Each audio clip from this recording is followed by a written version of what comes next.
طلبة الثالثة ثانوي، تعالى ما نشوف مسألة ازدواج.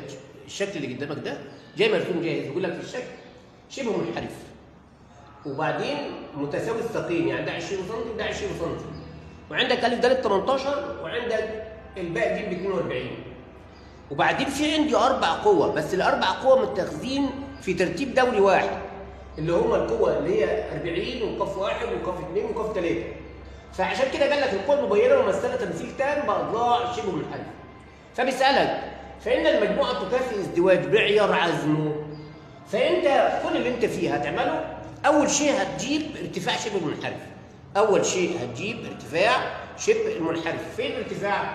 نزل من هنا عمود ونزل من هنا عمود. تمام. بعد كده إيه اللي حصل؟ سمي العمود هنا النقطة دي سي والنقطة دي صاد. من هندسة الشكل الحتة دي 18 هتبقى الحتة دي 18. طيب باقي كام بقى من 18؟ أنت عندك 18 و18 هيتبقى شيل 18 ب 42، يعني هيتبقى هنا 11 سم وهيتبقى هنا 11 سم. أنت لو طبقت المثلثين دول عشان كده بنقول له من هندسة الشكل يبقى ألف س من فيثاغورس بيساوي الجذر التربيعي 20 تربيع ناقص 12 تربيع، 20 تربيع ناقص 12 تربيع هتطلع 16. ده ارتفاع ايه؟ شبه منحرف. هذه المجموعة طالما مأخوذة في ترتيب دوري واحد أو القوة بتمثل أضلاع شبه المنحرف، يبقى عزم الازدواج أو معيار العزم بيساوي -2 في مساحة الشكل في م. سالب ليه يا مستر؟ لأن القوة جاية مع عجائب الساعة. لو ضد عجائب الساعة كانت تبقى بالموجب.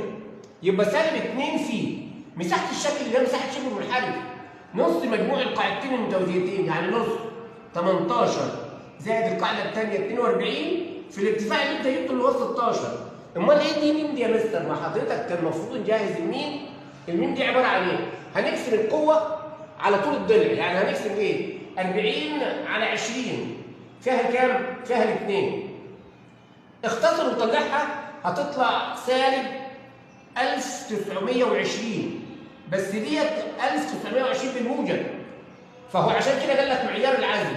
يبقى معيار العزم هتساوي 1920 بالموجب نيوتن لكل سنتي، وده الاختيار اللي انت هتختاره 1920. هي بالسالب عشان جايه مع عجائب الايه؟ الساعه. 40 على 20 بتساوي ق 1 على 42 بتساوي ق 2 على 20 بتساوي ق 3 على 18. ادام 40 على 20 بتساوي 2 والقوة مأخوذة في ترتيب دوري واحد، يبقى ميم عندك ب2. أشوفكم يا سنة ثالثة في